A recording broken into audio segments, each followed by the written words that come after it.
Hi, everybody. Good morning, y'all. Greetings. May have stepped out just for a moment. I don't know when you guys arrived, but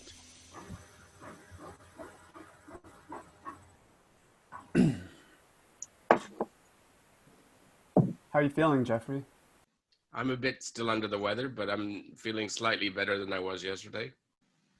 Went to bed early and wasn't a great night though. So How about yourself, Caroline? I feel pretty great. I got to watch Mother twice this week. Whoa.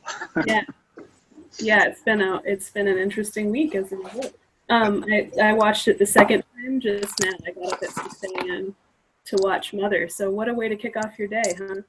Hey. it's pretty intense. Hello. Hi, JF. How's it going? All right. You look like you've got a professional podcasting setup there. Yeah, I got a mic. My voice must sound a little better than it has in the past because I'm using this as my input mic. So yeah, I've made some progress. So have you met everybody here?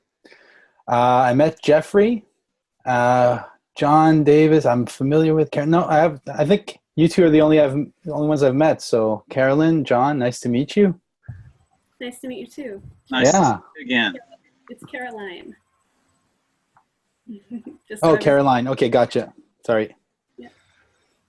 All right. Well, thanks for showing up, everybody.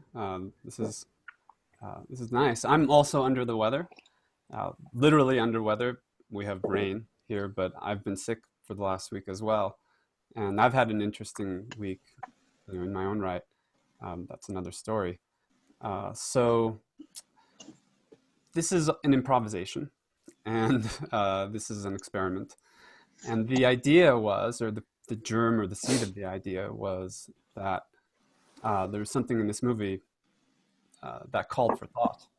And you're all thoughtful people, and I thought we could think together about the movie, the themes, etc., and create some kind of media out of it. So when you all responded, I thought perhaps we could divide things up in some kind of geometrical way. That might not work out because I was sick last week, so we didn't do the talk with Bridget. But then Bridget ended up writing a first draft of a piece on Mother from her point of view. She really goes into archetypal psychology, Jungian psychology in her piece. And I know there are other ways of looking at this, other philosophical approaches or first-person responses, certainly. And I thought we could combine those, see how we have each refracted the particular message or transmission. I think there is a message. I think that Aronofsky is saying something here. So what is he saying? Is my question. And partly because I was going to split this into a couple of conversations, I was not myself planning to really participate today. And because I'm also not feeling that great, I don't know if I want to so much put myself on the line in terms of offering, well thought, interesting ideas on the movie. So I want to more play the role of a facilitator and maybe ask questions if I think that there's, some germane point that could be explored, or kind of round things back in if it seems to be going off track. But I don't know if I'll need to do much of that at all. I'm happy to listen, and I'm happy to, help translate, because we've each had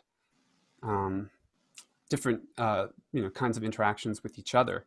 And so we share different common reference points. And I share them with everybody in a kind of hub-like sort of way. And if you can all interconnect with each other, then I can get a different perspective that doesn't involve my own imminent participation. And let's see then what happens next. Bridget could watch this, for example. It may influence her paper, and then her paper may feed into something else. And this is how the infinite conversation perpetuates. I would like to ask somebody to volunteer to offer a synopsis of the film, something brief and, again, understood to be impromptu. We didn't discuss this ahead of time. But just as a way of kicking things off, what happens in the film in the most plain, objective sense. And then from there, we could take turns offering our responses on what's it all about, what does it mean, and what does it mean to us. So would anybody like to volunteer for that?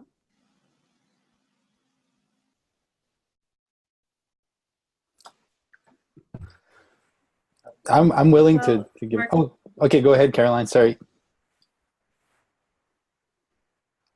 Are you volunteering, Caroline? Oh, sorry. I'm not sure. I'm not sure what was said because my connection may not be great. But I was just going to comment that, Marco, you asked somebody to give us a synopsis of what happens at the apparent level in the film. But this is one of those films that, looking at it at the apparent level is not like, it's just, that's not where the action is, it's, for me, looking at it at the symbolic metaphorical level is where the real story is, and we could actually read that story entirely distinctly almost from what evidently happens. So yeah, I don't know. Would it not make sense in some way, or would it create incoherence if there isn't some Wikipedia version? Or I suppose people could just go to Wikipedia and see what the film is about. That's, How do you remember? How do you remember it? I saw it about a month ago, and I don't remember anything. I don't remember a plot.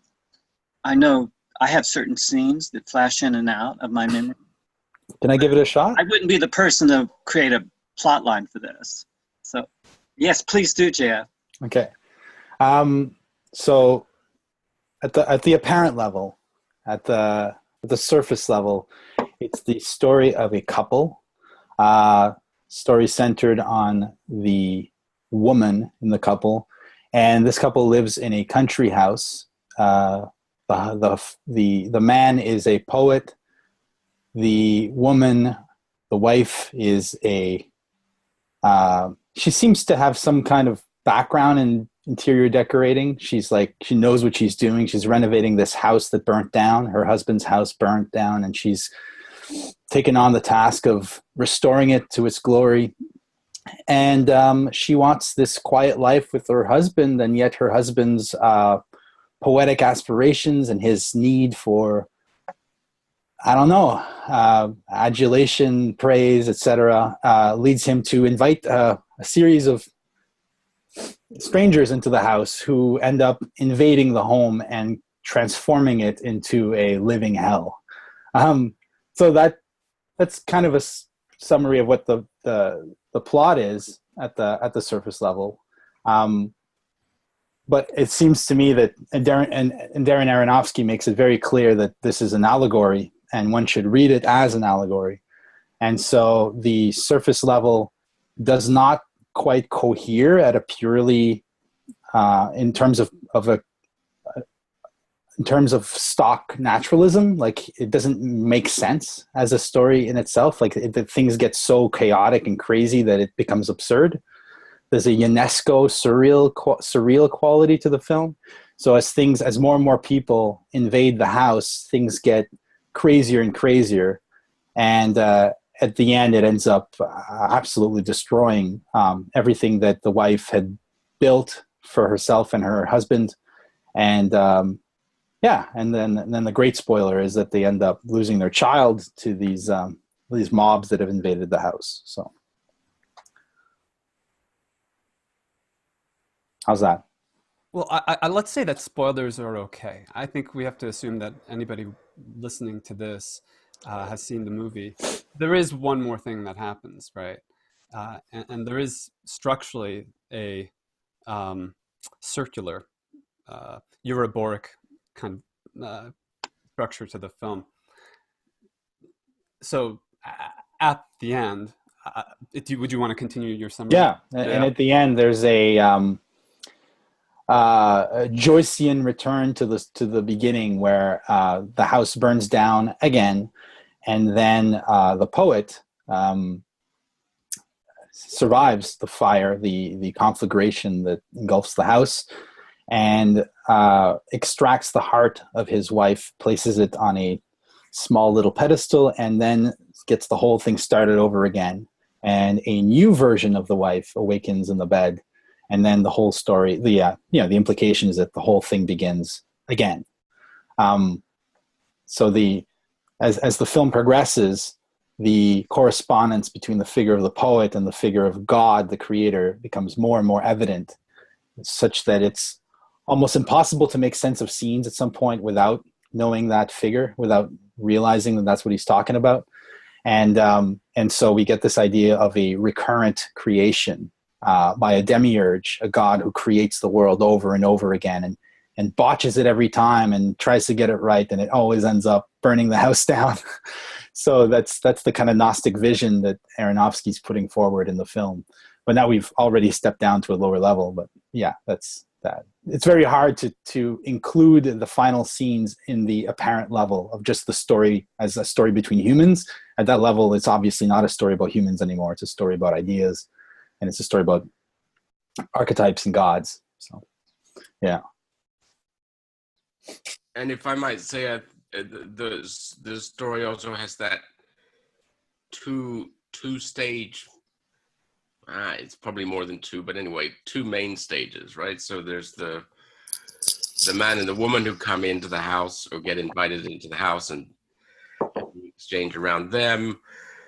That finishes up with the murder of the son.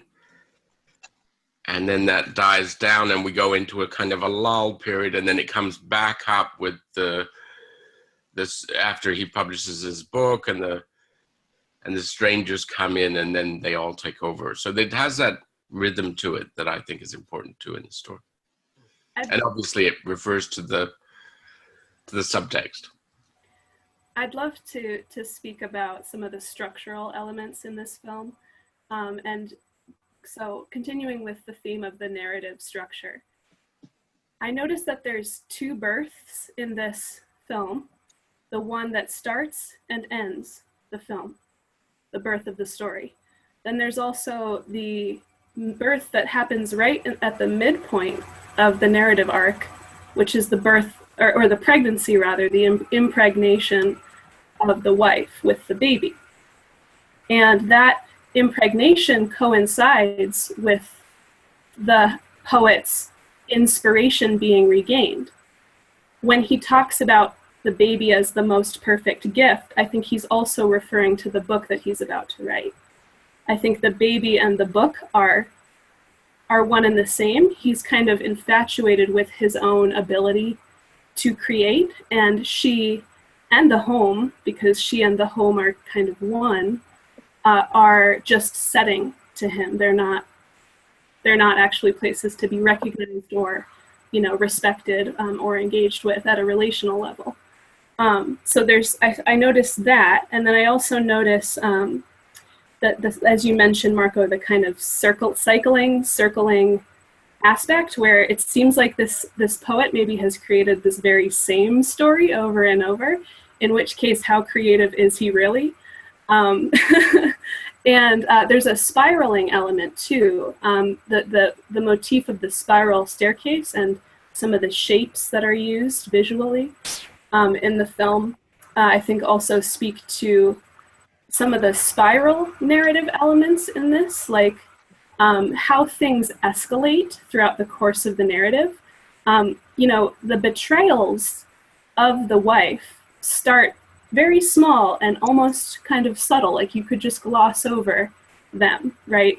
The shifting of possessive tenses or possessive pronouns, where her home becomes his home, right? And this is just casual in conversation. It's his generosity that allows the guests to stay in the home, not hers.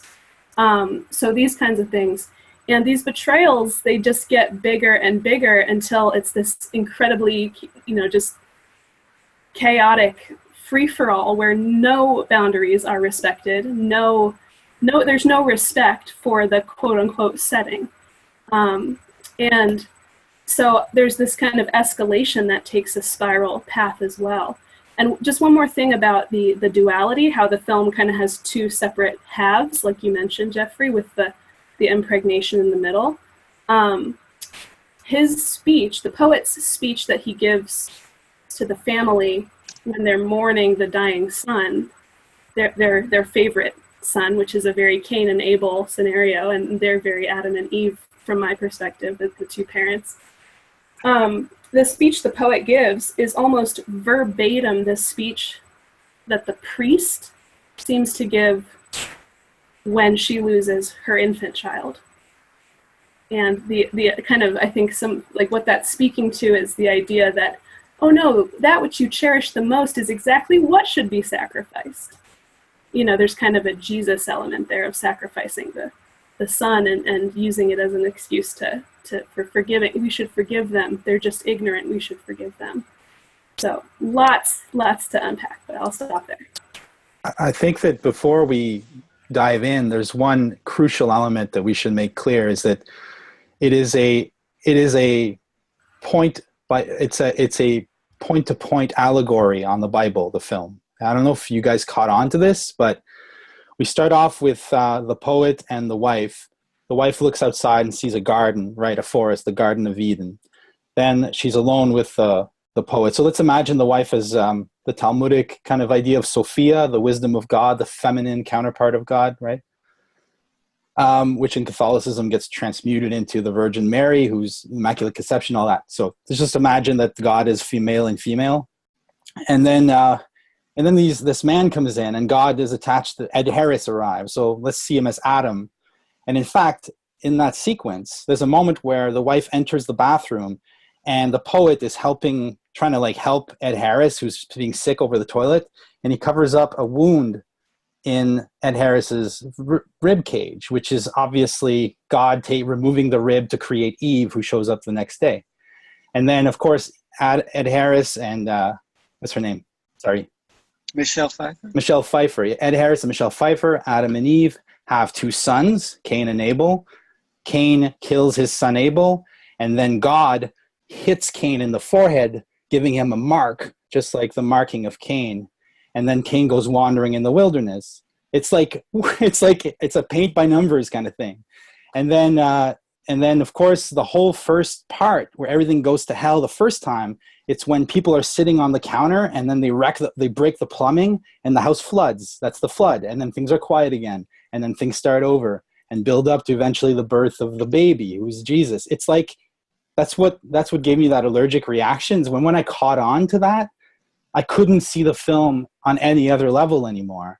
And so I was thrown right out of the movie, as I am whenever I watch a true, a real allegory, right? Like a kind of passion play. And then that's an important thing, because Aronofsky is very consciously appropriating the biblical narrative and repurposing it against God. And that's an interesting thing he's doing there. Can I respond? I'm sorry. Were you still, Jeff? Have you finished? I was done. I was finished. Oh, okay. Thank you very much. Thank you, everybody. All of this stimulates me a great deal. This is very improvisational for me. I saw the movie about a month ago, and I have amnesia for most of it, except for some strong affects that still linger. And I'm starting to think about those, the after effects. It's interesting, JF, you mentioned the obvious mythological, cultural, mythic, biblical references. And as you point them out, they obviously are pretty obvious, except that I didn't notice them at all as I was watching the movie. I tend to have amnesia about those mythological levels, although I've read a lot of mythology. I think Bridget wrote a wonderful paper.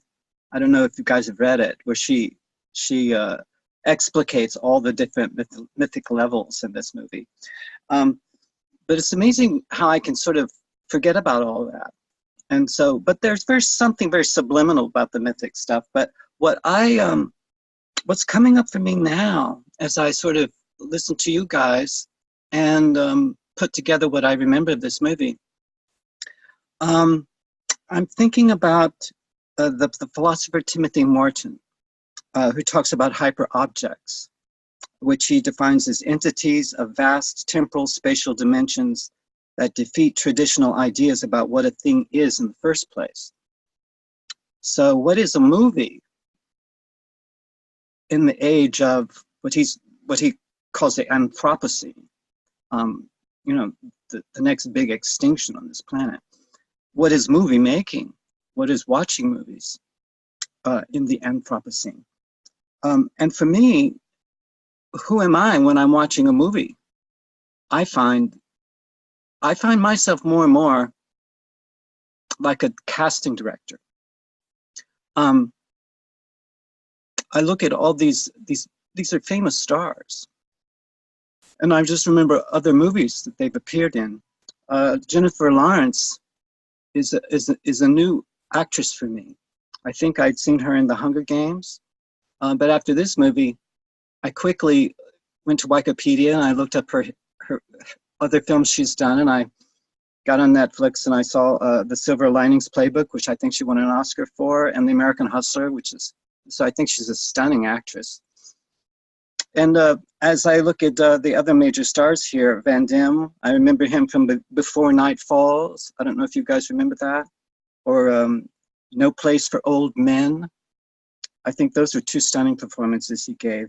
Ed Harris, I think of a Jackson Pollock movie he made where he played the great painter, great action painter. Also, he played the dying gay poet, dying of AIDS in The Hours with Meryl Streep. Michelle Pfeiffer, I think my favorite performances are in Dangerous Liaisons. Does everyone remember that? Also, and she played in Dark Shadows. I can't remember the Tim Burton's movie. She plays a real grotesque character in that. So I'm just thinking of all these multiple images from these different movies, from these performers. And then what comes up? Also, as you mentioned, the Bible, of course, Aronfsky, the director, directed Noah, which is a big chunk of, I guess it's Genesis. But he looks at Noah and the flood and the building of the ark and the covenant with this Old Testament God. And I also remember his film, The Black Swan, which is a stunning film, Requiem of a Dream. Those are the films of his that I also know, and The Wrestler. So out of this as a casting director, I'm just looking at what fits, you know. And in the Anthropocene, I think the hyperbolic nature of these hyper objects, which we can't get a handle on because they're just so vast. I think nature is probably slipping out of our grasp of what in the world nature is, and what pregnancy is, what families could be. And I have a big question: is, are families really necessary anymore? Seems like in a lot of places birth rates are going down because a lot of women, as they get more educated, decide to limit their families, or not have them have families at all. I think many men are doing that as well. So I'm wondering about, it seems like the cult dynamics of the family are sort of hyped up in this movie, as we see I think it's very touching in a way. At first I thought it was starting out like an intergenerational date movie. You see the older couple and the younger couple sort of hanging out on the couch, and I thought it was kind of charming that the Vadim character is really drawn to the Ed Harris character, sort of like he's in search of a benevolent patriarch. And I love the scenes between the two women, Michelle Pfeiffer and the younger woman who's pregnant. And I see these sort of intergenerational dramas, very, very compelling. And for me, this reminded me of another movie, which was Rosemary's Baby. I don't know if you guys remember that one, but it was a classic Polanski film about a diabolical pregnancy arranged by the husband with the Satanist couple next door. So Rosemary's Baby was actually very strange hybrid. So those are some of the feelings that are coming up for me about what in the world in this Anthropocene era, how can we create a living arrangements, that are truly ecological. And I think this nightmare film sort of highlights some of these very human dilemmas we're in the midst of. So thank you for giving me this chance to improv. This movie is still coming at me, even though I saw it a month ago and don't remember the plot. I do have a visceral kind of connection to the large questions that have emerged for me out of this dialogue we're having today. I would love to respond to some of the themes that you brought up, John. I would love to explore the representation of the wife, the mother, as an earth mother, as a pagan kind of earth mother. She's completely self-sufficient unto herself. She abides by a intuitive and a natural order at the very outset. She is painting the walls and she's choosing a color based solely on her feeling and her connection to the house itself. And so at first, she's living a very orderly, regulated life in kind of a natural way. But somehow her being in her power seems to deprive the husband of his power. He feels inadequate. He feels like he can't create while she is in her power. And interestingly, his whole art, as a character, the poet's drive is about this kind of egoic affirmation, right? Feeling proven that he is worthy and he's valuable and people love him personally. It's about a personal love for himself. And so actually this egoic drive causes him to kind of invoke and invite in chaos magic, destructive black magic, that is really all about, tearing down and marring and destroying and blighting. And throughout this narrative arc, there's one bit of it that's kind of linear where she first, touches the wall of the house, and it's a reference to the womb or to, being a nurturing home. And that womb starts to die slowly as soon as the cancer, represented by the Adam figure, comes into the house. As soon as that first invasion takes place, and she senses it because she has one of those kind of high-pitched attacks, right as soon as he comes in the house. She knows something is wrong, but she can't get her husband, nor anyone else, to listen to her enough to feel a way to express that, a way to say, this isn't right, because ultimately the poet is in control. That's how the narrative works. And it turns into this kind of black, literally a black mass, this black magic worshiping of this idol as represented by the god. And I thought or by the poet rather, I thought this was so interesting because I see in the poet character a representation of the kind of Judeo-Christian monotheistic Western God who can apparently create out of nothingness, right? Who just creates and everybody worships him. Whereas really her power is the source of his power.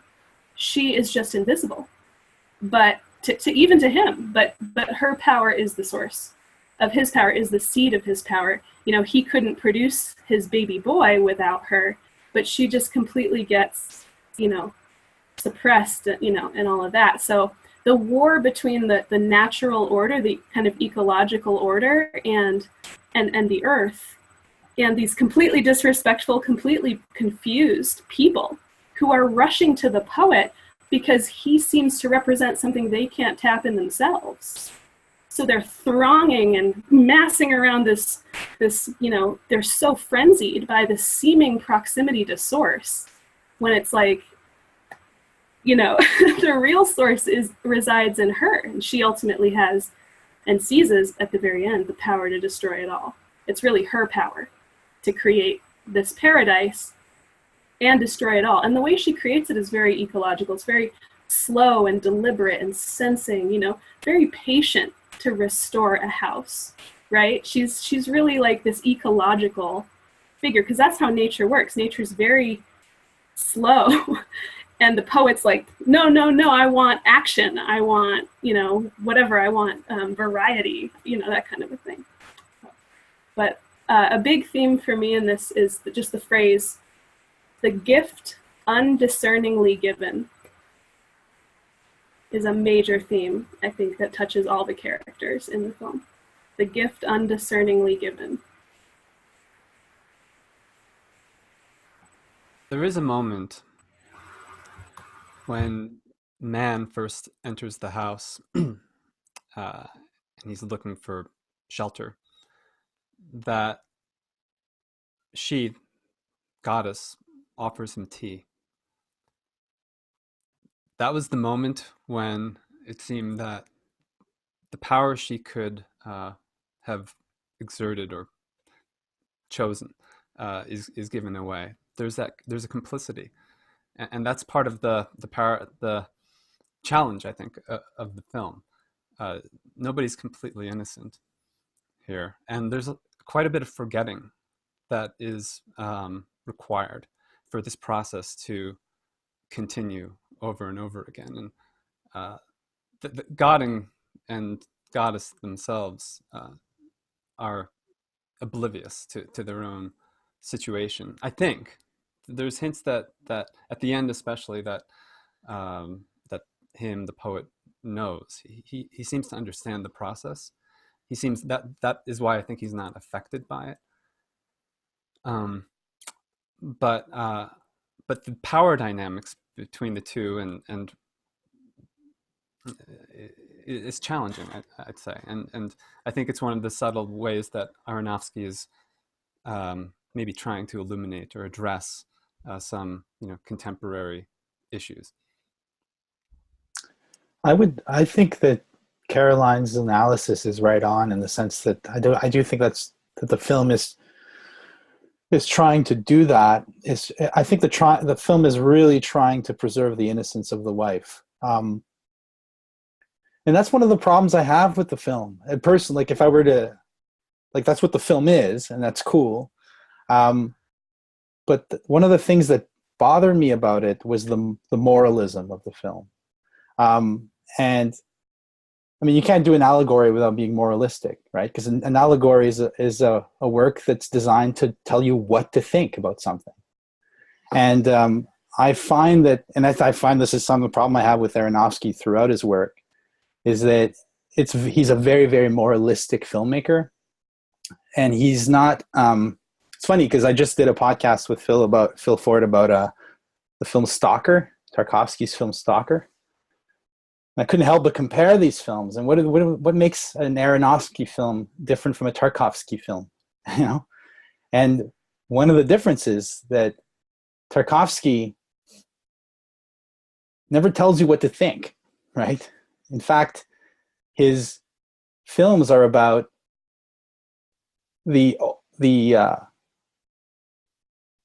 innate, inherent, intrinsic openness of thought itself, and how symbols give rise to thought without giving rise to specific ideas or specifiable ideas.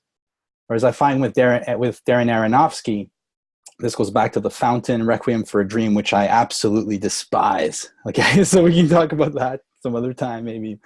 I find that he's trying too hard. He's the poet. He's that guy. And I had a sense to watching it. This is probably like the way Aronofsky's relationships work out. that he needs this, he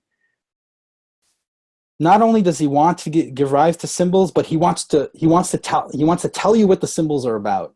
And that's what irks me about this movie. And I'm not defending that. I'm just saying that's how I felt, because if we want to see the maternal, I have no problem with the idea. In fact, I totally agree with the idea that the maternal, the feminine has been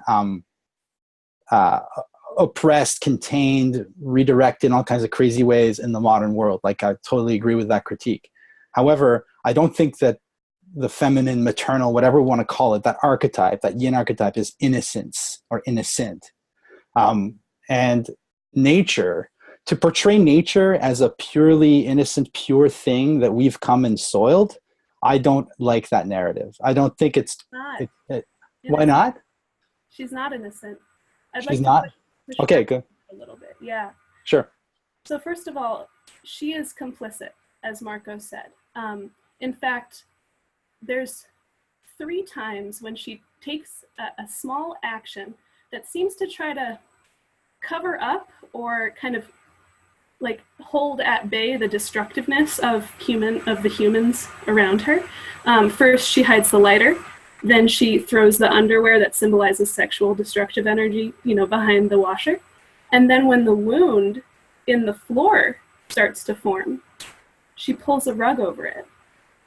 She is wanting to maintain a kind of illusion that is favorable to the men and the people. I think to her husband, because I think so first of all, I really look at Jennifer Lawrence's character as Earth, just Earth. And from that perspective, Earth is highly accommodating to man, to humans, and she can't really disown how generous she is to them. She can't really, she has, at the very end, she has to own it. Like, that is her choice. Her love for these flesh of her flesh, these humans, even though they would defy her and just deplore her, she created them, so she can't hate them. She understands them, right? And so I think that she is at the very end, go ahead, take the last thing I have to offer. I mean, that's really a deep parable about just how the earth is, I think, in our relationship to the earth, from a Western perspective. And there's a lot of the separation going on in this, right? Where there's a hallucination that the source is coming from the man when it's not really coming from the man, and everybody's, orienting around him as though he's the cause or the source of this all. But really she's again like this, viewed as this backdrop where she's perpetually accommodating. And she is complicit in that. She's just sad she wasn't enough, right? She's sad that the poet couldn't be okay with just what she was offering, which was everything, literally everything. The paradise he wanted, she created. So yeah, I don't think she's innocent.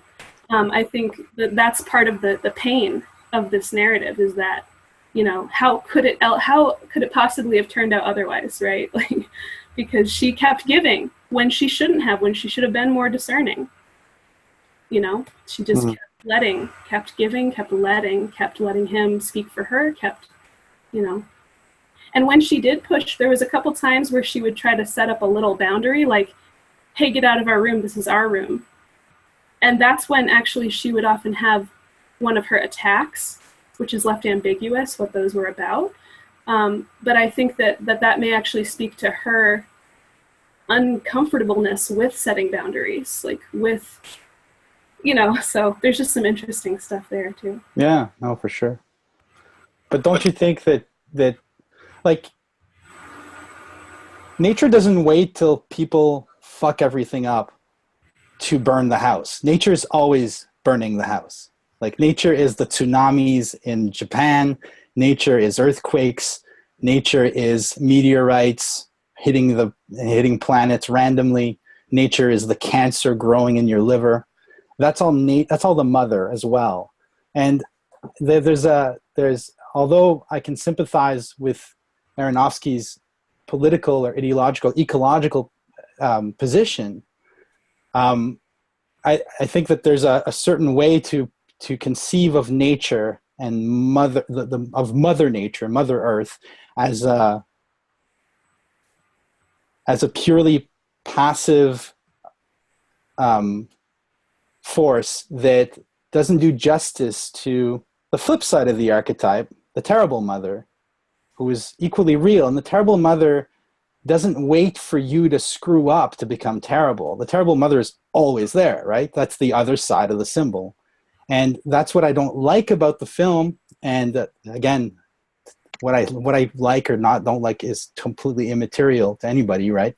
But what is that the mother is seen as, if her only sin is that she's too nice, it's just not, it doesn't feel right to me.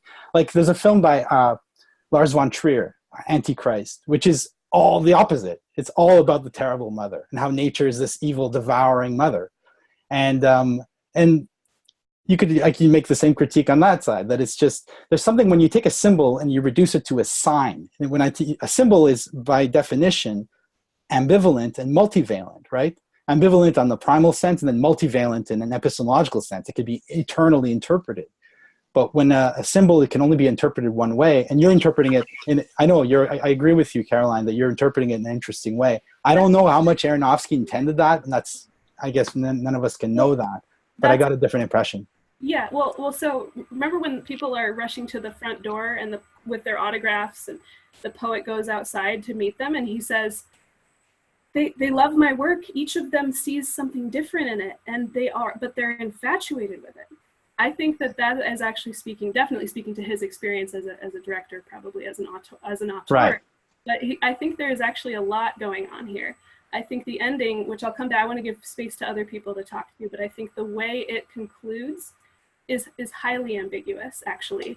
It's not moralistic as to who really does have the power ultimately, like I agree with that. So, yeah. I agree that it's ambiguous as to who has the power. I think she has the power, ultimately. That's clear in the film to me. But yeah, I totally agree. Wait, but didn't he create her? Well, yes, he does. Anyway, we can come back to that. He does, but he can't not create her. He's a slave to creating her, right? So he needs her. Geoffrey, did you have something to add? So I had some, first of all, I don't think of the film as an allegory. I think of it as allegorical, but no, I don't. An allegory for me is a one-to-one correspondence, and I agree with your first portrait, JF, that there is a one-to-one correspondence between the film and the Bible, but it's not the only correspondence. It's not the only allegorical correspondence going on. There are lots of other levels of allegory, and I think that's what, for me, makes the film interesting. And ultimately, if it's just an allegory to the Bible, I'm going to sit through and I'm going to watch it and I'm going, well, that was interesting, but I'm not going to go back to it. But it's got all these other things going on that's what what I find interesting about the film. I agree with Johnny that I think the all-star cast, I don't think is a coincidence either. The quality of the actors in this film is phenomenal. It's hard to find as good a set as actors of that in any film that I've ever seen. So there's something going on there that's interesting. Yeah. The reference also, I was also thinking about, because the house has this thing where the whole thing takes place in the house and you never go out of the house. So I was thinking about other films and other stories the films that do, like I was thinking of The Exterminating Angel, which I saw recently, which all happens inside of a restaurant. I was thinking of No Exit in Jean-Paul Sartre's play about hell is the other people, which is clearly something going on here. I was thinking about the film Sleuth. I don't know if anybody saw that years and years ago. So two men in a house and the history of burglary and so forth. So there are some references like that. In literature, when we see the cyclic stuff, we think of Finnegan's Wake automatically. But I always think about Dahlgren, Samuel Delany's book, because it also has that looping. And instead of being in a house, it's in a city. But it's the same kind of thing. It all happens within the city, and it loops back on itself in the city, and that, I think that's an interesting reference. What I took away from the film, this extra from all the allegory and all the mappings, which I enjoyed, but it was what I call the qualia. So it was the fact that Javier Bardem starts off he's this kind of sympathetic, nice guy. And it's only later as you go on that you realize that there's something else going on, something very sinister going on in the sympathetic, nice guy. And that's such a characteristic for so many things going on in our society and the relationship between men and women. And, you know, there's a lot going on in that portrayal that I think is, so that's one of the things that I found is sort of insidious, nice. And a lot of the film, it's a lot of this insidious, nice stuff going on the surface, but of course, what's going on underneath is not so nice. It's quite ugly. So, anyway, those are some of the characteristics I have. I don't get so hung up on the actual correspondences, if you like. It's more the quality, the rhythm. It's got a rhythm that's interesting as a film. It's got a series of changing allegiances. You ally yourself with one person, then you switch your allegiances as you go forward. You know, those are things that I enjoy about it. Marco, were you going to respond? It looks like you were in the... I could have held it, but I was just going to say that, following on your point, Geoffrey, that he's a bad poet. I think is part of the problem with the film. Not Aronofsky, but the poet figure, the poet character in this work.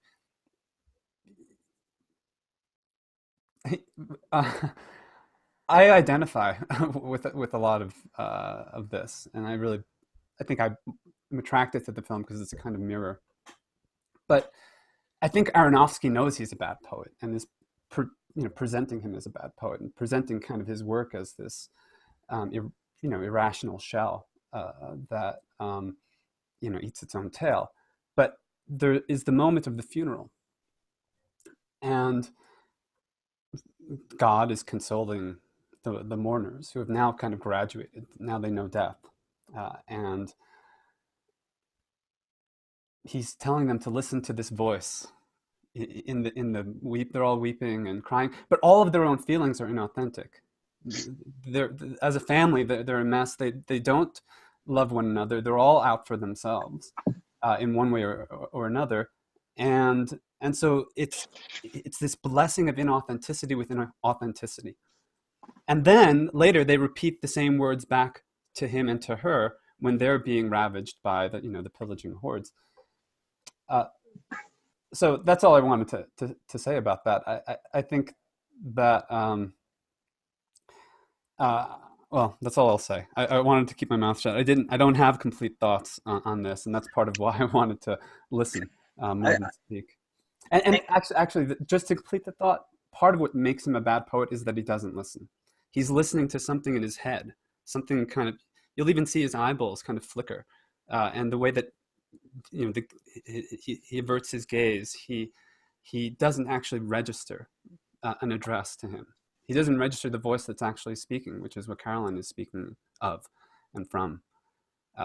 That's what makes him a bad poet. And so it's almost a portrait of horrific cosmopoetics. It's a portrait of, but the second time watching it, because I knew the correspondence and because, I kind of recollected the circular structure of it, I saw where it was going, and I kind of saw through it, and I got it. I think I got like that reflection, and that's what I appreciated as an artistic statement. Although I do also kind of resonate with aspects of JF's critique about the kind of reliance on the one-to-one, correspondence between a sign and its meaning.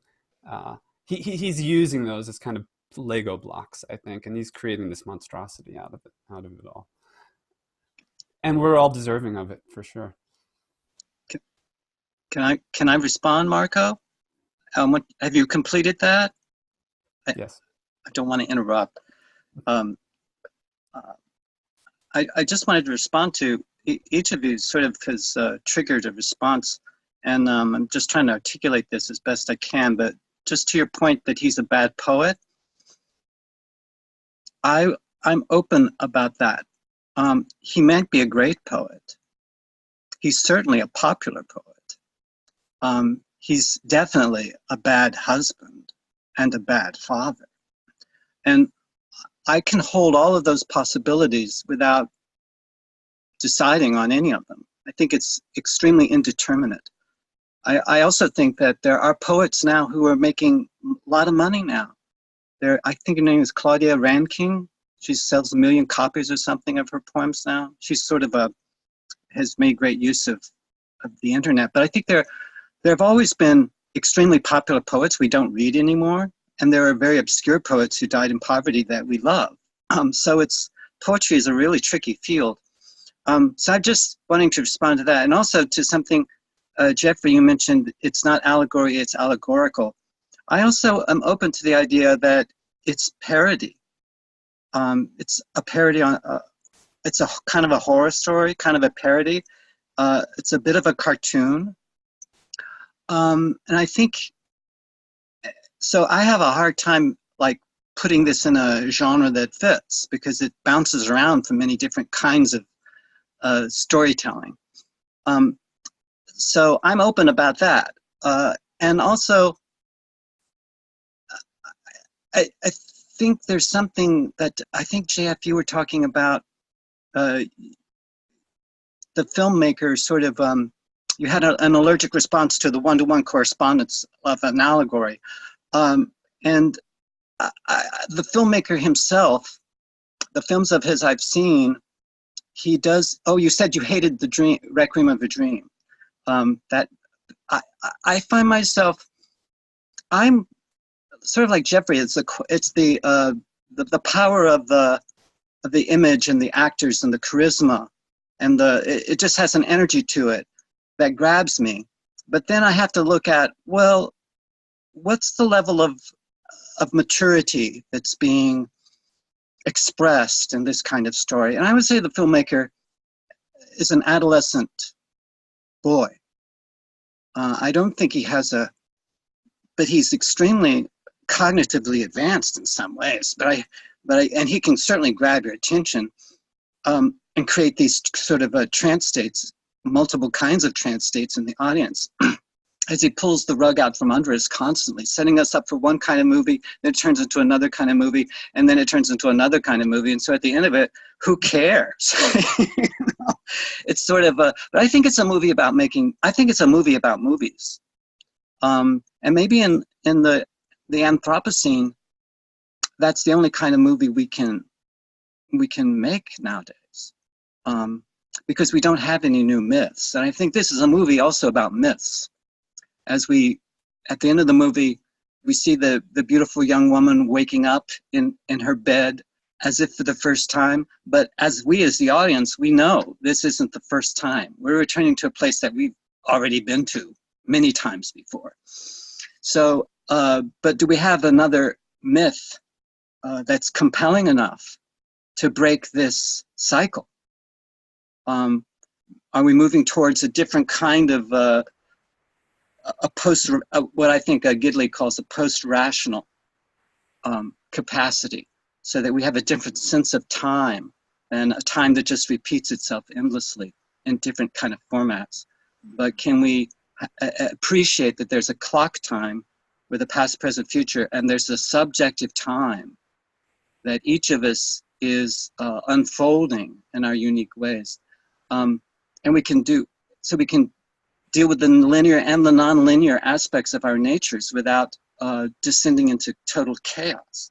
I think those are the challenges. Are we up to that challenge? I'm not that hopeful, but every once in a while I'll see a film or a movie or a play or have a conversation where I'm saying, hey, I think there's something, we're at the edge of something that's very interesting. So anyway, that's my 2 cents. I hope that stimulates some response from you guys, because Caroline, you also mentioned something about collusion, that you thought she wasn't the innocent, beautiful babe giving birth in this pastoral setting, but that with certain gifts for interior decoration, but that she actually is colluding, or I think that, I don't know if that's the word you said, but I'm getting this too, that she's part of this farce, or parody or horror story, whatever you want to call it, and that she's contributing, and she's not a victim. I think she's seduced, but I think she's also a seducer, because she's quite a setup for herself at the beginning of the film before it turns nightmarish. So I just wanted to. So I'm responding to each of you as best as I can, because you're each of you sort of triggering a certain response. Oh, and then one other thing. I think the terrible mother is in this film. It's Michelle Pfeiffer. I think she brings in the terrible mother aspect. She's very ethnocentric. She doesn't handle the relationships in the family at all very well. She's not an open-hearted person who stabilizes the family structure. I think she's probably the wild card, if anything, in that family. And I think that's a very, that's a mother that many of us are very familiar with. She reflects what Jennifer Lawrence will become after she has her baby. So I want to explore, you said, what myth could be powerful enough, what different myth could be powerful enough to break this cycle? I want to explore that theme more. The poet has a couple opportunities to align himself with her story, because she privately to him insists, like, hey, like, this is our house, like, you got to consult with me. And every time he just blows her off. The pinnacle of this, I think, is after she's given birth and everybody's quiet outside waiting. And he says something about, she says, make them leave. They love you. They'll listen to you. Make them leave. He finally admits, I don't want them to leave. That was an opportunity. If he had decided that he could let his ego go, that was an opportunity for him to align with her and to say, what matters is this child, what matters is my life, getting my life back, like, I'm going to go tell them to leave. But he refuses her invitation to align with her. And at that very moment, she decides, I'm not going to hand you this baby. Because he says, can I hold him? And she says, no. And so that's the first time, actually, talk about a boundary. She really is like, wow, you have proven to me that you don't actually care about me or this baby, so I'm not handing over this baby.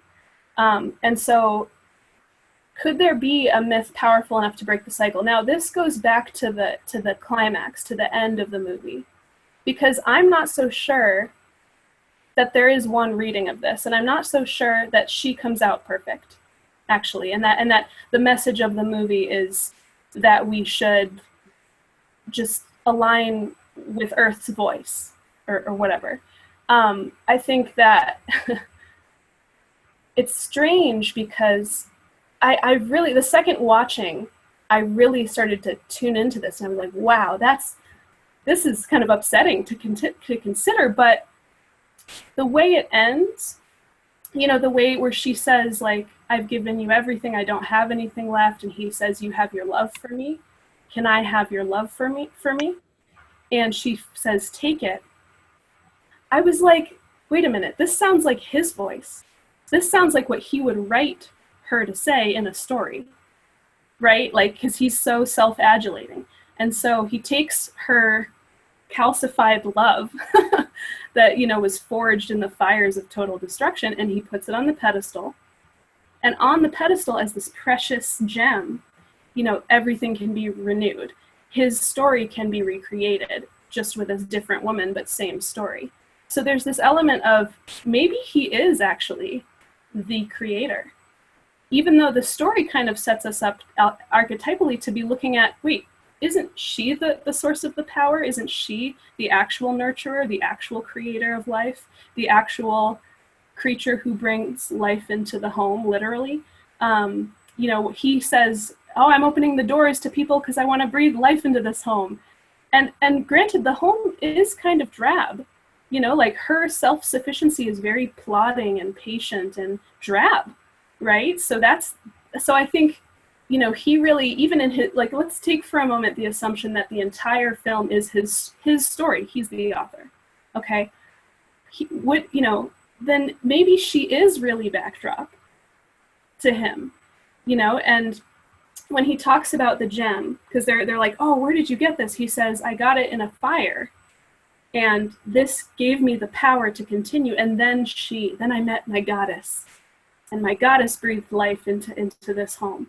And it's like, well, maybe he actually is in total control of what happens. So it's kind of ambiguous, I think, as to whether Aronofsky is saying there is a kind of a Western God who is free from death, who creates and destroys entirely, and he himself is immortal, and he, can create this kind of world, but he's also a jealous and wrathful God, increasingly, as his own people betray him, right? So that's where you get the Old Testament and the New Testament arising in the narrative.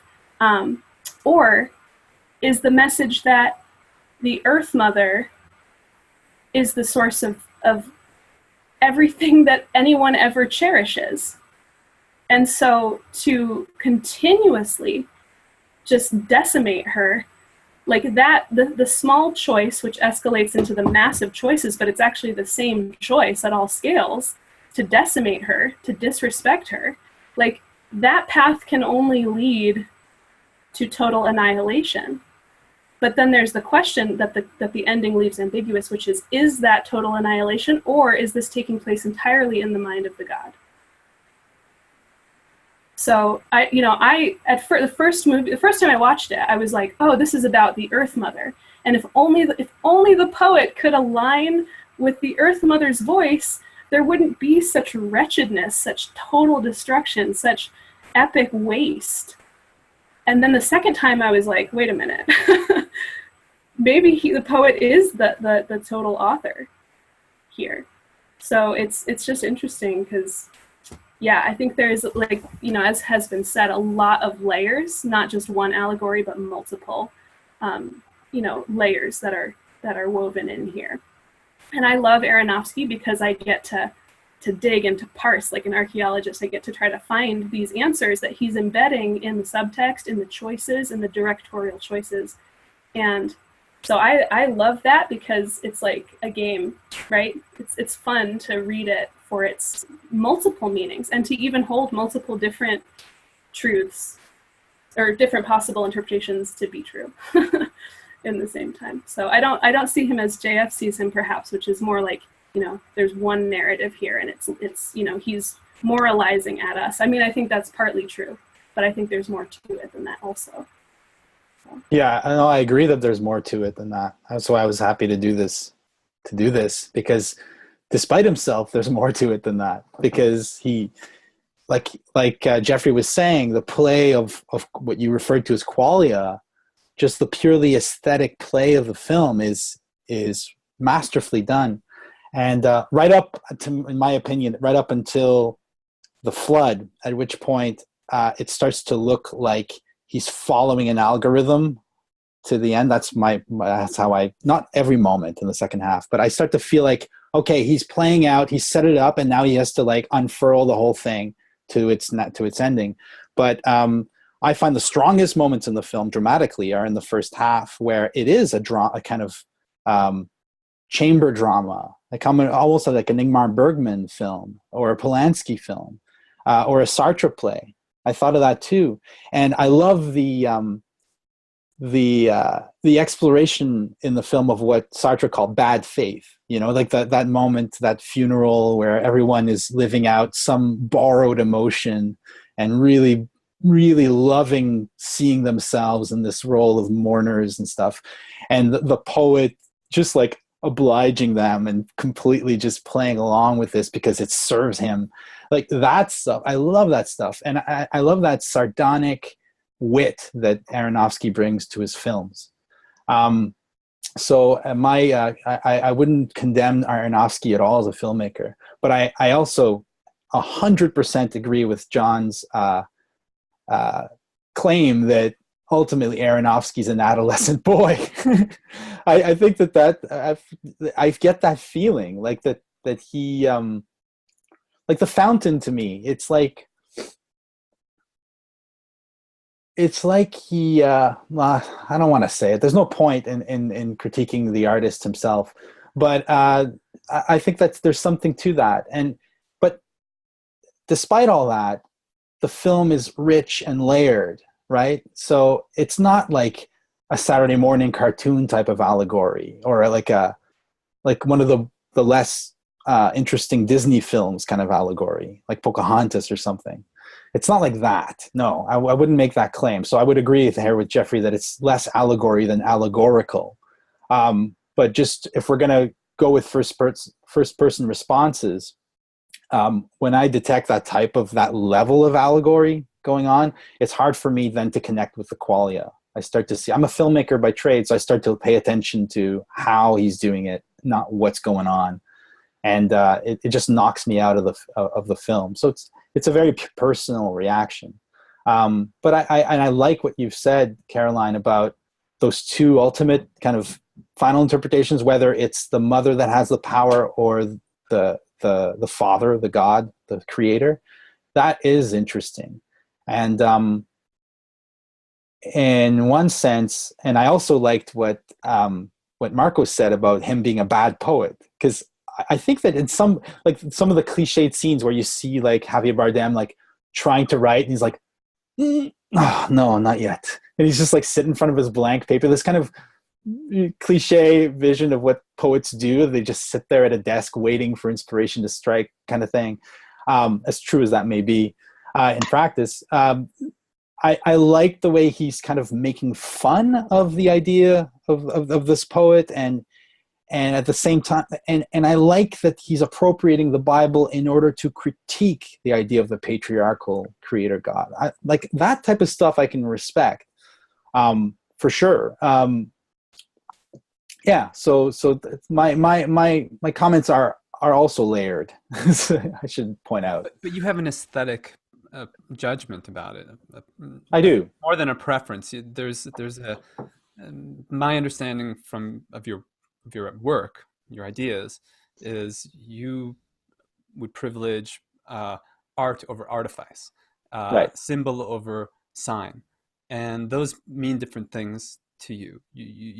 Yes. You appreciate Tarkovsky's approach more so than Aronofsky's approach, because Tarkovsky leaves a kind of space, or I don't know. Right. How would you describe your aesthetic theory here? Okay. Well, as briefly as I can do this, Aronofsky to me is a little bit like what is he called? The exterminating angels. Is that what he calls them? Benjamin in his essay Theses on the Philosophy of History. There's a moment at the beginning which says the angel of death or the angel of the apocalypse. It's an angel that looks only backwards and it sees only the past, and it's receding backwards. The angel moves backwards, and then the catastrophe of history unfurls before it. There is no future in it. Everything's already past. I find that is the position that someone like Aronofsky tends towards, right?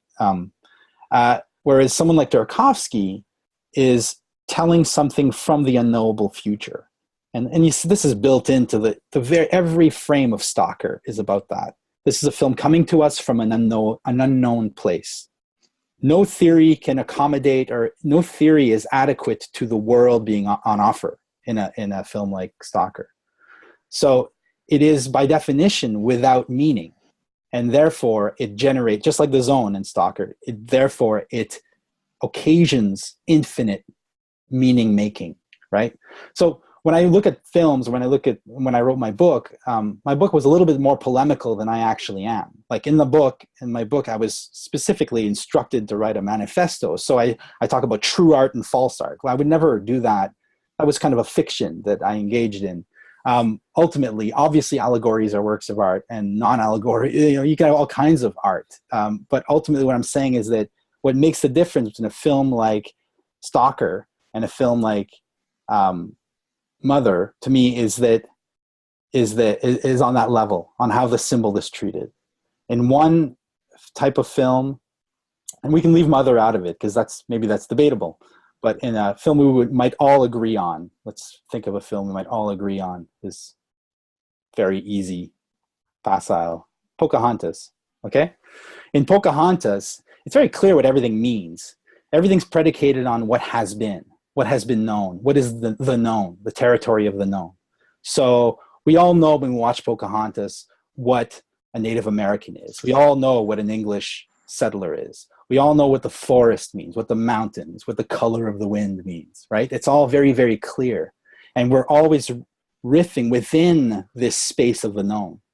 Whereas in a film so move from Pocahontas to Terrence Malick's film, The New World, which tells the same story, it's a totally different fucking game. It's a completely different thing going on. There's a reason why one is you can't get it out of your head and the other one is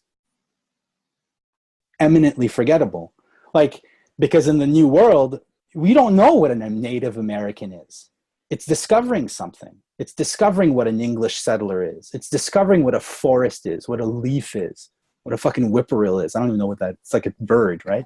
So it's showing us things for the first time. And that's what not ironically, but appropriately, that's what the film, The New World by Terrence Malick is about. It's about seeing little things that you think you know in this new frame where they are restored to their unknowability. And that's the difference between a great visionary work of art and what in the book I called artifice. Maybe a little bit too polemically, ultimately, because I don't like these types of blanket judgments. But we have to be able to talk about what makes these two works different. If we just collapse them onto the same level, then we can't talk about art anymore. We can only talk about design, communication, aesthetic manipulation, that sort of thing. There's something going on in one type of symbol making that's not going on in the other. I'd love to respond to that, but I want to give space if anyone else would like to. I want to respond too, but I'd like you to go first, Caroline. I'll go after you. Unless, go ahead. Okay, I'll go. So I think that I want to just comment briefly on Aronofsky himself as a director. He's one of my favorite directors, and I've loved him since Pi, which was in 1998. And all of his works, many of his works, I don't want to say all because I don't think I've seen all of them, but many of his works grapple with the nature of creation or genius and the destructive, the kind of ineffable power that one needs to harness or channel to make great works. So Black Swan is like textbook about that exact thing. The willingness to be violent, and Pi as well, the willingness to be violent to oneself and to the world because something matters more. Something like getting it right matters more. And I think Aronofsky, what I love about him is he's a comprehensive filmmaker. And by that I mean he pays attention and makes choices at every moment, every level, everything. All of it is deliberate. And that's really actually rare in filmmaking. You see, or I see as I was also a filmmaker for many years, a lot of laziness in narratives and in the way that, stories are executed, a lot of kind of leaning on things like the actor's credibility or, whatever. But with Aronofsky, everything is so meticulous. And I sense that he's trying to drive meaning, again, going to your JF, the meaningless, invoking open meaning versus like really deliberate meaning. Like I love Aronofsky's deliberate insistence that like everything mean many things, if not something. And the reason I love Aronofsky for this is because I love what he's like. I love the allegories. I love what he's trying to point to. I think that as a culture, as like American culture, we don't care for to look deeply under the surface. We tend to get by on cheap, fast, shallow consumer, like consumption of kind of stories that placate. And he's trying to use the whole medium, everything from sound design, acting, shot choices, lighting, all of this, shape, visual, everything, he's trying to talk about something that cannot be directly talked about. It has to be talked about through allegory. And I love that he's trying so hard, to drive so much meaning into everything so that we can get to the allegory level. I remember reading reviews of The Fountain when it came out, and about 70% of the reviews were negative or just like, meh, I don't care, I don't get it. And about 30% were like, this film is genius. And I think that says something, actually, that most people maybe couldn't grok like the level on which The Fountain made sense. But if you could understand what was being said through The Fountain, then it's a profound message about, yeah. I'm not going to go into The Fountain now, but so I actually love that, because I think that if you're going to do something, as a filmmaker, it really resonated with me, because I think if you're going to do something, you should try to, embed as many layers as you can get in one frame, in one experience, in one shot, in one scene, in one, because if we're not looking for the mythic stories about how we're living, what this all means, who we are, what humanity is, and all that, then what are we using our minds for? What are we here for if not to figure this stuff out? So I love that he's so, and tragically so, like Black Swan is clearly a parable about himself. I love that he's tragically obsessed with doing this, with getting it across, with making it perfect, with doing everything so comprehensively, so thoughtfully. So I don't mind at all that he's trying too hard. I think it's fantastic that he's trying too hard. No.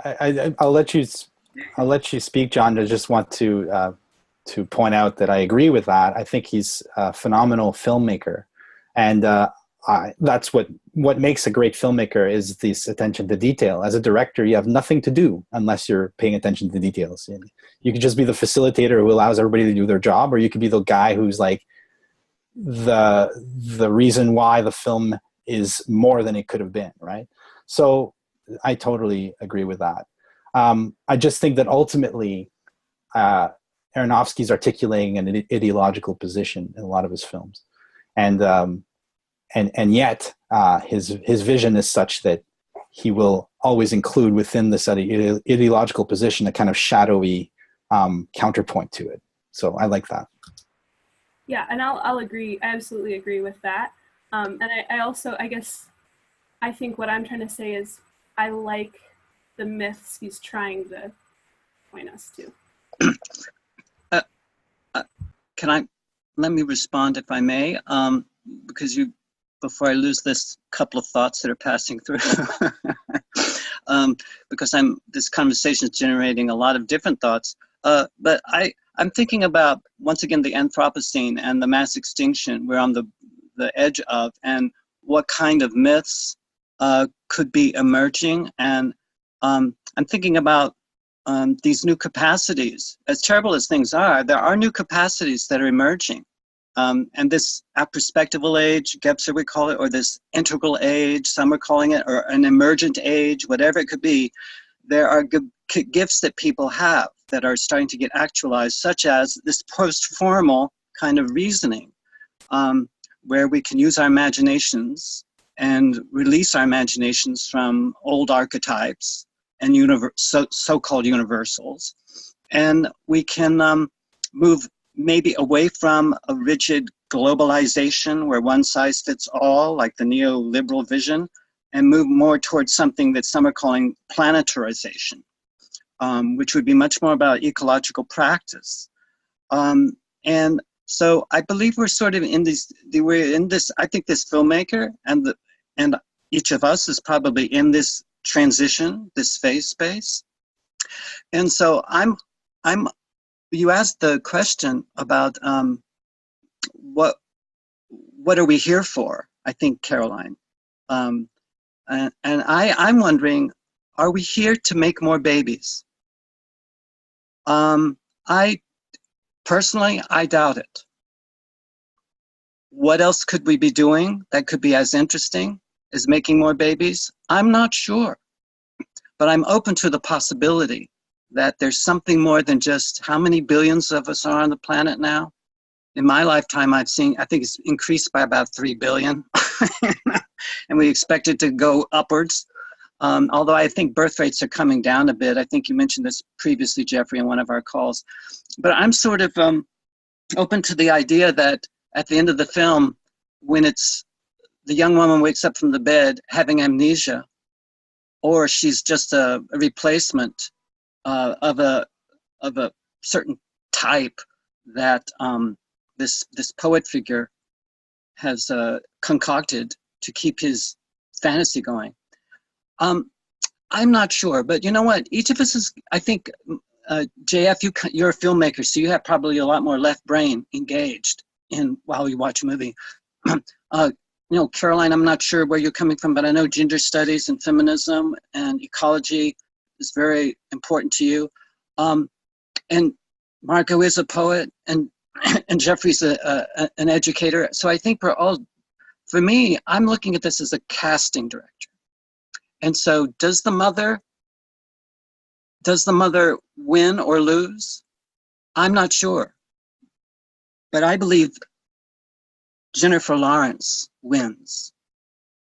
And that's where I would put my bets. I'm putting my bets on that actress with that much energy and intelligence moving through her system, that we can hang on with her in this unstable situation. And at the end of the movie, I wanted more. I didn't know what was going to happen next. Maybe not in this particular movie, but I think there are multiple futures that can start to emerge when we have these kind of performers. And one thing that you said, JF, I hope I can reconstruct this, but you said something about the level of his development, Aronfsky, and I'm not sure that he is an adolescent boy, but I think that the level of development in this movie is of an adolescent boy. But I think there's, you mentioned Pocahontas and the film Terry Malick's revisiting of that story. And I think this emergent age, whatever it could be, we will have more movies and movie makers and thinkers who are able to go back into the past. There are multiple pasts, and there are alternate histories, and that we can bring forward into multiple futures. There's not one size fits all. There are multiple futures possible. So so I think this is a transitional phase for all of us, as we sort of are at the edge of doom, looking into the abyss. Well, what would we like to have happen? So I'd say more movies with Jennifer Lawrence, and all the cast, by the way. I think they're all stellar stars, and I think there's a reason why we keep going to these movies, to see these faces and hear these particular voices. So thank you. I really love that ultimately Jennifer Lawrence wins, because she is an absolutely fantastic actress. She is such a powerful performer, and she transcends the entire film in a sense, like any great performance does. It has its own existence. And at that level, the affirmation of, let's call it the feminine, the affirmation of the feminine that Jennifer Lawrence's performance of that role represents is insane. That really bowled me over. I didn't expect her. I didn't know she was that good. Another thing I wanted to say is that there are many pasts and many futures. Cinema is that. Cinema is by nature. Every cinematic image is an image of the past, right? Is an image on a set and transmuted into this new thing. And right from the beginning of the history of film, you have this retrieval into the past, like the films of, I forget his name now, Birth of a Nation guy. What's his name? Griffith. Yeah, the Griffith's films, which recreate the ancient world, and that type of thing. And the kind of spiritual machine that cinema is, and we can think about 2001 in that context, is about this aperspectival kind of creation of a new way of seeing. And so I really like that you said that. Just wanted to throw that in. Well, I also want to add, I think your weird podcasts are an example of this dealing with the liminal zones and the in-betweens and the not quite there yet. And I believe some of our conversations here are also giving birth to this perhaps emergent kind of consciousness. So these are perhaps what Aaron Manning would call minor gestures that are equally important, if not more important, for destabilizing and perhaps creating conditions for something else to happen. So Absolutely. just want to give a plug to everybody here. I wanted to follow up on that. I tend to follow John, I guess, in the cycle here, but I do agree that.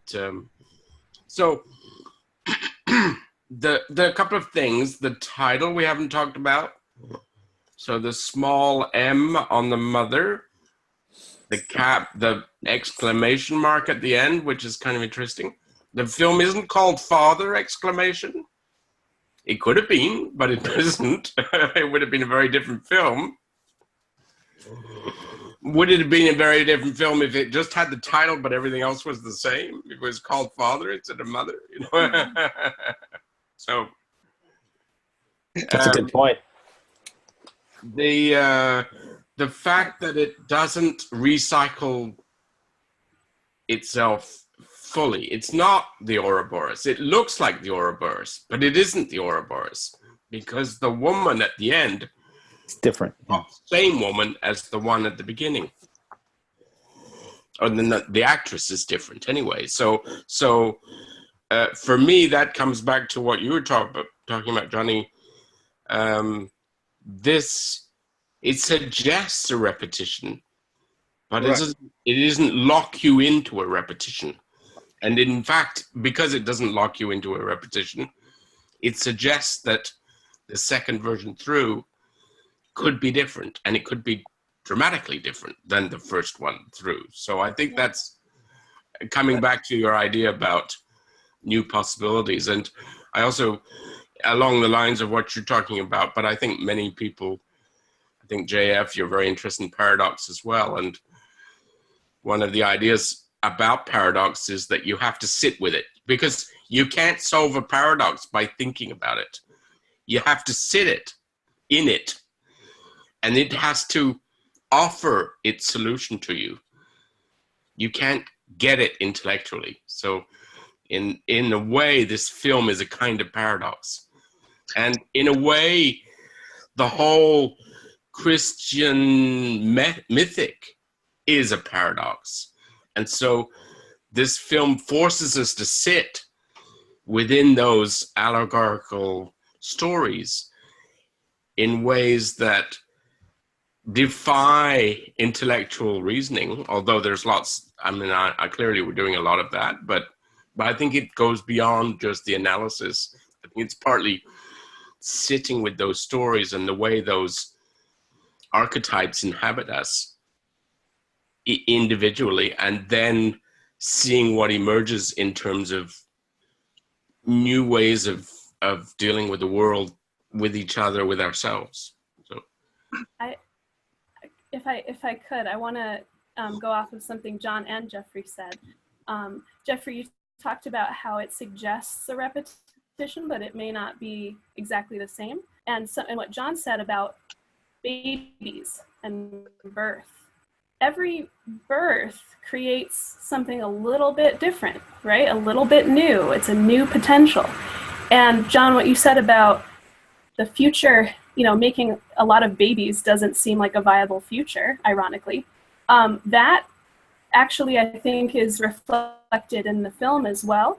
The Michelle Pfeiffer's character, this dissatisfied, dark woman energy, is, she is basically coaching Jennifer Lawrence, saying, have a baby, it's what will make you happy. The two of you need to create something together. This house is just setting. She literally says, this is just the setting for the baby. And so there's this sense that like babies are, what's gonna finally make us happy, right? But that's not really true. And in fact, the film plays with the kind of clutter, human clutter, right? Of like the scenes of the chaotic, overtaking of the home, people are used as a way of expressing just clutter, like that, there's just too many of them, and where are they coming from? And they keep saying, where will we go? We have to stay here. It's like, I get the sense that the earth is cluttered with people, like as sick as that is to say, but that's what I think the film is kind of touching on.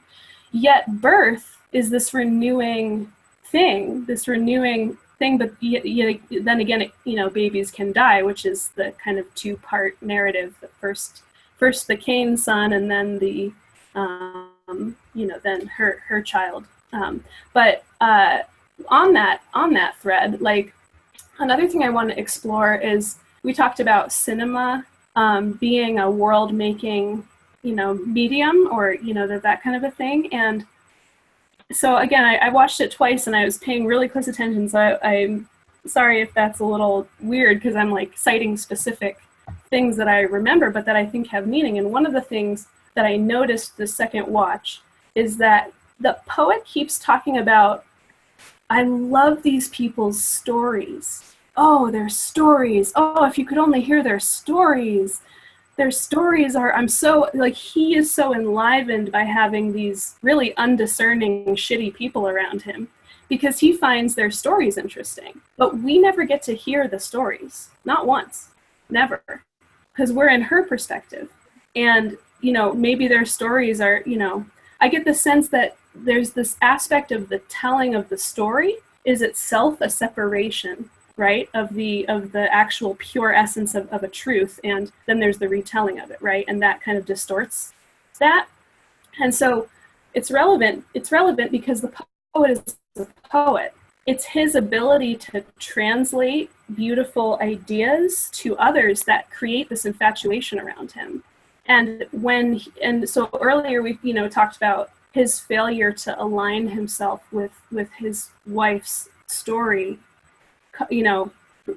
precedes the destruction of everything, but that's because people listen to him. He could translate for her. They don't listen to her. Maybe they can't, because she represents this feminine, this is supposed to just be backdrop, but he could, and he chooses not to. So there's an element there of like the translation. What story is he making? And, through the kind of motif, or through the kind of little thing where she sits down on the stair and starts reading his story, and then it just goes to kind of a visual representation of the fire and the renewal. And that's all we see, but we assume the story is about that. So the story is, happening on multiple nested levels. And it does seem to be the same story, because he doesn't seem to be all that creative, actually. So he's the bad poet, as we've been talking about. But the translation of something to other people is what makes that relevant. So can the poet translate the story, and what's the right story to be told here? What is the right or the best way of telling the story, so that maybe there doesn't have to be such destruction in the way it's told? That was great. Can I respond? I just want to be polite to everybody, because sometimes I just want to jump in before I forget what I want to say. But I'm really appreciate, Geoffrey, the title Mother with a small case and an explanation point. And we don't have father, we have mother. And this is, of course, is this today is Mother's Day, or is that tomorrow? When is Mother's Day? Oh, Tomorrow. Okay, that's what I thought. But I'm thinking about, talking about poetry, Wallace Stevens has a great line: death is the mother of beauty. And some commentator pointed out, he said, that's a good line, but why is this not, but then he said, father is the death of beauty. Doesn't work. And why is it that one is mother is the death of beauty? Wait, death is the mother of beauty works, but death is the father of beauty doesn't work. So what is it about kinship and relationships and family structures that makes the line with the mother work and the line with the father doesn't work. And the whole image of death and beauty, and birth and renewal and decay and destruction. And also this, I think you also brought up, Carolyn, this whole idea of the same and the similar, and how the archetypes are repetitions of the same. Whereas I think we might be moving towards an emergent age where those archetypes are just not going to be repeated ad infinitum, but they might be interrupted so that something similar can emerge. And I believe that would be moving towards a different kind of relationship to time. Not time as just this capitalist frenzy we're all hooked up with, but we might have time for a different kind of time, where we would be paying attention to not the repetition, but the variation, the iteration. Something repeats that's slightly different enough to make to make a difference. So for me, I think we're moving away from archetypes, the repetition of archetypes, towards something, what I would call modeling, where we're not paying attention to the expression of an archetype, but paying attention to the idiosyncratic, the weird, the odd, something that's happening in the crack. And I think that would be a very different kind of imagination. Maybe it would be, we could still employ archetypes, but we wouldn't be driven by the archetypes. We could try them on, we could drop them. And we could also be paying attention to something that's similar. And I think new kinds of differences could emerge that would be much more about an ecological practice. And we'd be paying attention to those minor gestures and the idiosyncratic and the weird. And rather than ignoring them, I think it's becoming more and more hard for us to ignore these anomalies that are popping up everywhere. We can't sweep them under the rug anymore. And I think that's what I think the best filmmakers and the best thinkers are paying attention to now. Like I think I mentioned Timothy Morton and his whole notion of the hyper object, something that is so outside of our frame of reference that the old archetypes just will not do. We have to find a new relationship. And I think that's where the modeling and the idiosyncratic, the kind of skills we need, we're starting to develop those through these kinds of interactions we're having today. Thank you.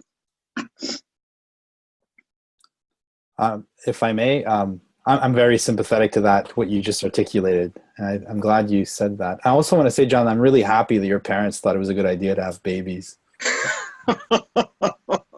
I'll tell my mother that. So the idea that, like, and I'm just thinking about what you just said about the same versus the similar. This reminds me of my great hero Deleuze's book, Difference Repetition, in which he articulates a vision of difference in itself as being that which repeats. The only thing that repeats is difference itself. So if you think about that in the context of Aronofsky's film, it's interesting because the only thing that actually repeats from world to world, creation to creation, presumably, although we don't, anyways, is the poet figure. He repeats. He remembers one time to the next. He is but everything else, therefore everything, because he's the contemplator of all, so he's kind of transcends it.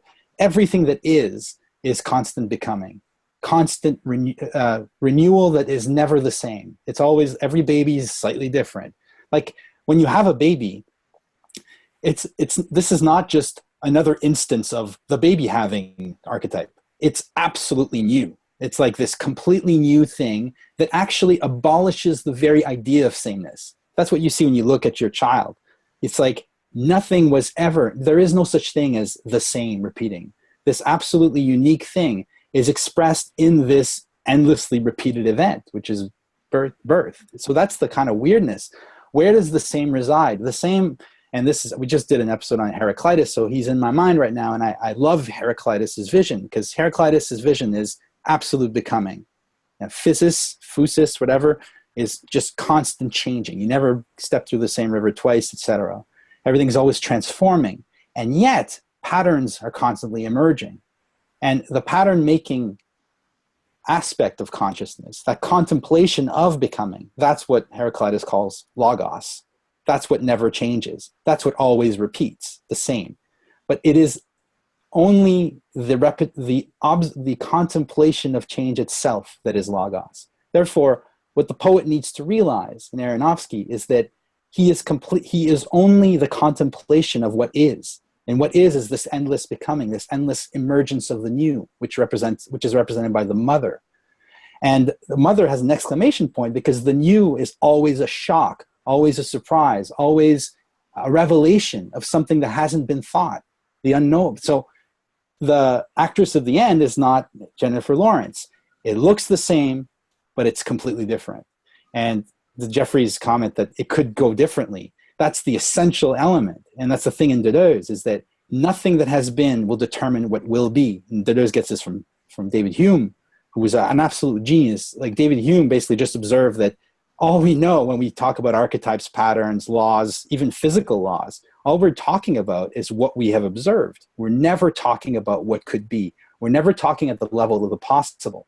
The possible as the emergence of the new is absolutely free of laws. So mother with an exclamation point is mother as revelation. As she says at one point, she's like, I'm going to go and get started on the apocalypse. The apocalypse being the revelation of the new. And in the apocalypse, there's that famous line from Revelation, which I'm always freaking using, behold, I make all things new. So that really resonated with me when you said that. I'm glad you mentioned that line, JF, but go ahead, Carolyn. Well, I was just I'm just glad you mentioned it because it's a clue. It's the only clue in the whole movie where she steps outside of the perspective and it seems like she knows what's going on. That's all I'll say. There's a direct parallel drawn in the movie in terms of the narrative between story and baby. I mean, that literally happens because the day he impregnates her is the day he gets inspired to write the new book, which is the old story in a new form, right? I think what the film, what the archetypal, what the biblical story and everything is grappling with is that babies are born to die, and stories are created to then end. And it's interesting that in the story that she reads, which is depicted in just the 1 minute visual, as well as the story, the whole movie from beginning to end, it actually starts with destruction every time. All the stories begin with destruction. Although we see the film from her perspective, and she keeps getting destroyed. Her trust, her faith, her goodwill, her home, her nurturance keeps getting destroyed. But it actually seems to continuously start with destruction. So the proximity, right, of death to birth, that proximity of the cycling, the renewal cycle, is really strong.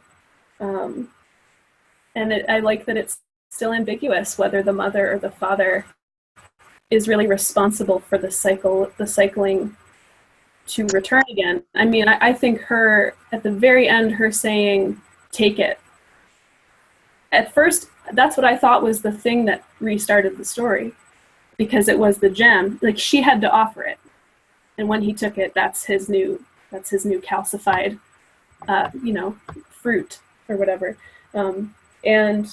But maybe he wrote that line, right? So I love that that's ambiguous. The mother and the father both have a role to play, I guess, in setting.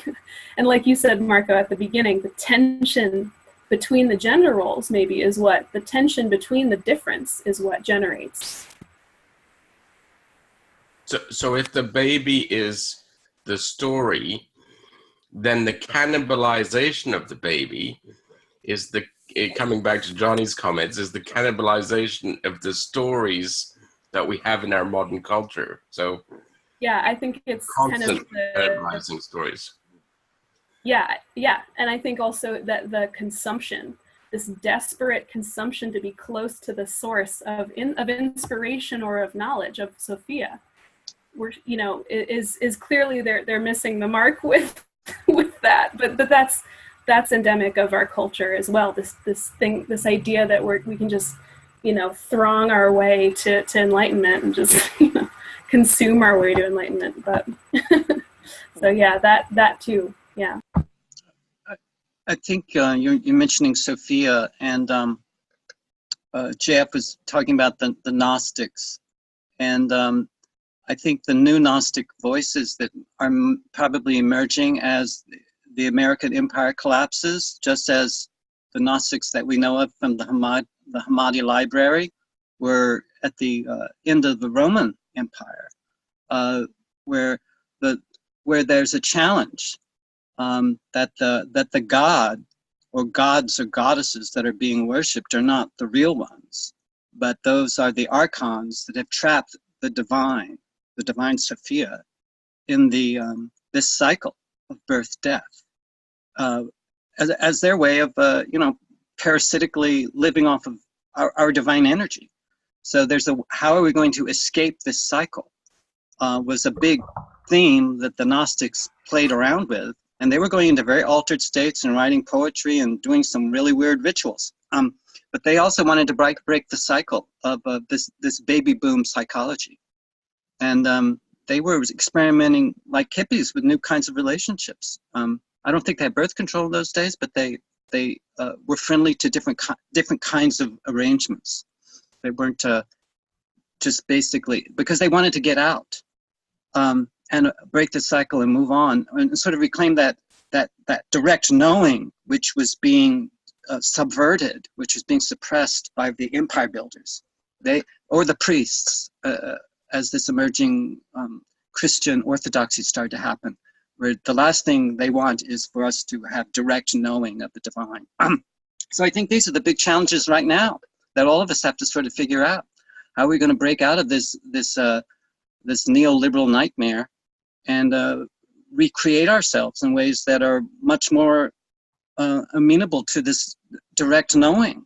And what kind of relationships would emerge out of that if enough of us were comfortable with that ambiguity, which I think we have to become more comfortable with. And so anyway, that's my 2 cents, and I really appreciate having a chance to flesh some of this out, because I didn't realize this was in this film, but I guess it was, or we wouldn't be tracking it the way we are. So thanks. Well, perhaps we're coming near the end of our time, coming to the finitude of the infinite conversation. To offer one last thought, perhaps, I think the film, and the reason for the exclamation point, I think the film is about madness and a kind of creative madness, but a madness nonetheless, a madness with difference and repetition. But I don't have much hope for the sequel, even if the actress looks a little bit different. And at the same time, it seems to be implied, or at least I would understand this from the film, that there will be a sequel, and that the process of destruction and creation will repeat, and there will be forgetting. So I guess the thing that I'm leaving this conversation with, the curiosity that I have, is the knowing, is to what degree or in what way is there knowing amongst the characters regarding the actuality of their situation. And I think there's a clue to that in the mother's prophecy of the apocalypse, or not, whatever. It's not a prophecy. It's just a matter of fact. She's going to start working on that. And then the poet's contemplation of the necessity for this creation. He's as trapped in it, I think, as the director. Like, he has to do it. That's what he says, and I believe him about that. And whether that can turn into a different kind of dream, I guess, remains to be seen. How about a lucid dream? I think you point out, Colin, there are clues. that this is not what it appears to be throughout the movie. And there's no demand that that a character couldn't wake up and say, hey, wait, this doesn't make sense. She comes close to it, but she doesn't. But I think that it could become a lucid dream. And there could be a direct knowing of the light. And then what happens? I think that would be a really interesting prequel or sequel or whatever, because I think that's a real possibility, that enough people could start escaping the cycle of birth and death and have direct knowing of the light. And it would be much more like a lucid dream than it would be like an archetype repeating itself in a cycle, which becomes nightmare. The That's nightmares. my hope. Nightmares make for good films. That's right. And there's not much you can do with just swimming around in the light. You know, you do need the earth to create new forms. But I think that's when we become immanent and transcendent, rather than just stuck in transhuman, transcendent, let's beam ourselves out of here, to something where we're just stuck in this mud, you know, and we're just like making little figurines or little mud castles endlessly till they get washed away. So I think there's something in between that we haven't quite gotten to yet. Agreed. Kind of oscillation, Right. which I find is so present in like the most ancient of philosophers, or one of them, Heraclitus, which is, he's not about reconciling opposites. It's about oscillating between opposites and just living with that, like sitting in paradox, as Geoffrey was saying. And that's really hard for humans to do, because to sit in paradox is to live in the unknowable, and to live knowing that the only knowing there is, the true gnosis, is the knowing of absolute unknowability. That's hard.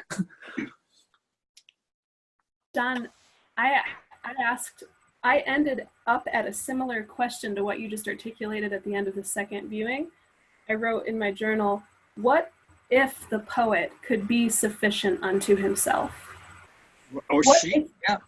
What if he didn't need to create? Because he defines himself in terms of his creating. He literally defines, he says, this is what I do, this is who I am. So he defines himself through this compulsive need to recreate.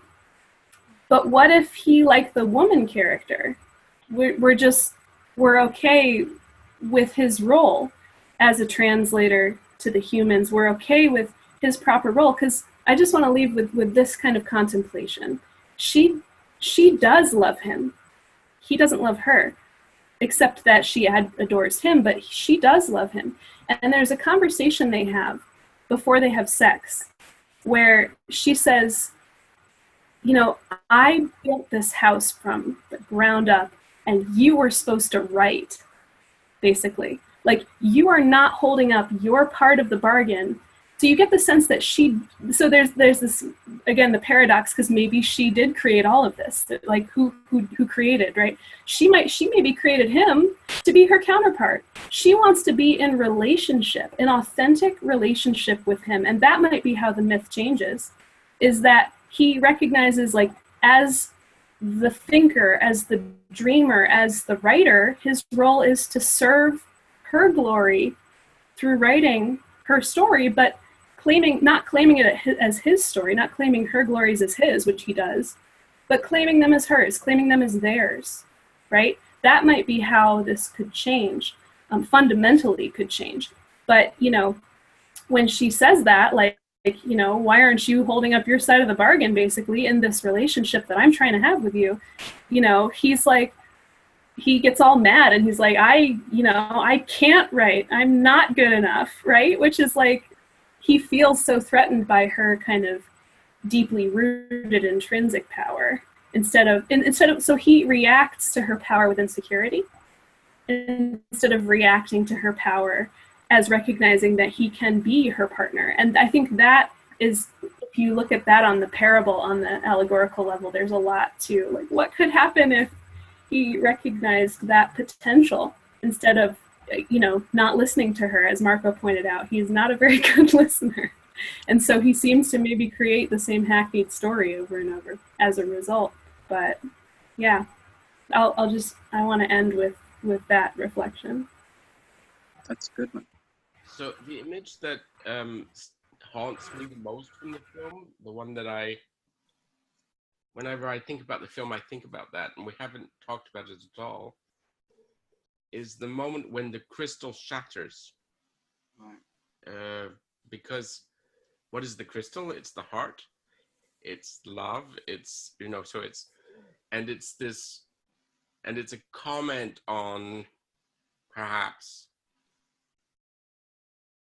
the way as a modern society we've frozen the heart and the feeling into something that is very different from the organic original, into something that is hard and brittle and fragile, and that we have to be careful about, and that is breakable, right? So that's the sort of image that I feel that speaks to me, that I want to sit with in terms of where it needs to go, in terms of what the world needs to do, what we need to do in the world. And that image, that scene occurs after the man and woman enter without permission into his studio, into his writing room, and by accident, that they claim, like children, exactly like the kind of excuse you would expect from a child that had broken something of value, accidentally drop it, it shatters, and he picks up the pieces, the shards, the fragments, and he's gripping them in his hands so tightly that the blood starts dripping down. I do remember that image vividly, and then that's the rage that fuels the creation of his testament, his second testament, that gains him worldwide glory. But because it comes out of that rage, arguably, because it's coming out of the sheer despair, at losing the totemic object, the totemic heart. But he wasn't the most protective of the, he had opportunities to protect it and he didn't. So. Well, it relates to the scene in Genesis where it's the forbidden fruit, right? And then Adam and Eve go and eat the fruit, and then there's the fall. That's how I read that scene, and it's always a question I've asked myself about them. It's like, here's a tree, I'm going to put it right there. Don't touch it. I'm going to look away now, because God knows better than anyone that you can't have a good movie about a utopia. If you're going to have a good drama, it's got to have conflict, and it's got to have the fall. And maybe the real fall isn't the fall of Adam and Eve from Eden, but the fall of God into needing a good story, something to entertain himself. And but yeah, so as I guess my only final thing I'd like to say is that, okay, fine, maybe this is a good movie. Well, it got 2.5 stars on Amazon, so yeah, I take that as in its favor. Right, exactly. I wouldn't want to agree with that. So yeah, 4 stars for sure. I think one more thing I could add would be a great family therapist. I can't remember her name, but she said she defined her family as a group of strangers going in different directions, and that seems to work for me. I'm glad that I was born, and I'm grateful to my mother for a great deal. I'm not grateful to my father at all. But I think each of us has a unique sort of relationship to the family. And I'm just wondering if there were enough people who could accept that they are that stranger within themselves, that the others would not be so strange to us, and that then we would stop the herding instinct, which drives so many ethnocentric behaviors, which is just, let's have some babies so we don't have to deal with this stranger within ourselves. And then what do? They just reproduce this cycle of discontent. So I'm wondering, can we create stories that aren't centered around making more babies?